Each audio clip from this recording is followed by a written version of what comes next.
Welcome to our step-by-step guide on making a beautiful leather stocking. In this video, we'll walk you through everything you need to know, from selecting the right leather to crafting each piece with care. Let's go! To start, you will need something to cut your shearling. We'll go over this a little bit more in a moment, but a sharp tool will be ideal. You'll need an adhesive of choice. Here I'm using Eco-Weld contact cement and a reusable glue spreader. And you will need either a sewing machine or a needle and thread to hand sew. Side note, if you're interested in making this chisel pouch, get more information by clicking the link in the description. This pattern is available in our stores and gives the exact measurements to cut the tab to hang, shearling cuff, and body of the stocking. Make sure to mirror the cuts when you are cutting the body so you will have the grain side out when complete. When all pieces are cut, it should look something like this. To prepare the shearling, we need to cut the pieces to size and shear the hair where we will be sewing. There are some ideal do's and don'ts, so let's take a moment to take a look. When cutting the shearling, cut from the flesh side and be careful not to cut in long snips. Stay close to the base and avoid getting the hair in your blade. This can seem tedious, but it will help ensure the hair fibers do not lay at odd angles when it is installed.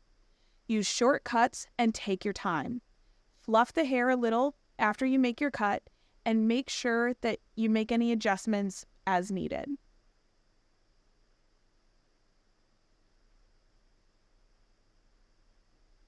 Next, we're going to shear the hair at the spots we will be sewing. On the cuff, this will be one long side and one short side, about 3/8 of an inch. You'll want to get as much hair off as possible, so do this down to the root. Shown here is how to do this with scissors. This can also be a challenge, but the more hair you remove, the cleaner your stitch line will be. It may take a few passes to get all the way down as far as you need, so be patient.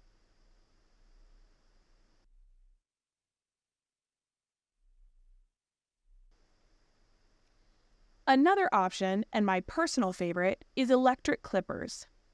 This speeds up the process significantly and offers a level of consistency most other tools do not. Make sure to practice this on a scrap piece before trying it on your final cuts.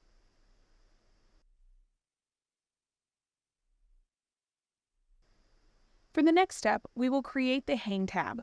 Do this by skiving the ends about 1 inch in if your leather is too thick. Then apply an adhesive to the flesh side. You want as thin a coat as you can manage. Roll it in thirds, applying more adhesive after the first fold.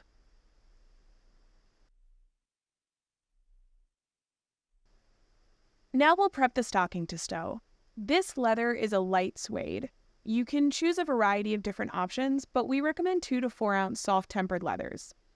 Place the grain sides together, meaning you want the right sides facing inside.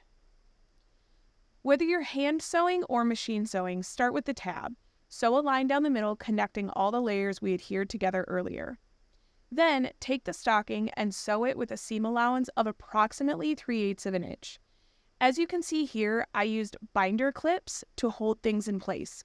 You can also try double-sided tape or liquid adhesive if you prefer. Make sure not to sew the top opening closed. Turn the stocking inside out so the grain side is now showing. To add the cuff, use a double-sided tape to adhere the sheared side to the flesh side and sew them together. For the final step, fold the tab in half and place it inside the stocking with the loop facing downward into the heel. Then slide the shearling cuff inside the stocking with the sheared edge facing the opening. Sew all 4 layers all the way around, using binder clips to keep it all in place. You'll probably have to shift it around a few times to get it exactly where you want it. Once it's sewn, slide the cuff out and roll it. The hang tag will pop out with it. Clean up any loose threads and you're all done. Hang it on your mantle and start filling it with all your favorite leather crafting stocking stuffers and other gifts. Check your local store to get this pattern free. Look for class listings and sign up now. Until next time, my friends, Merry Holidays and happy crafting.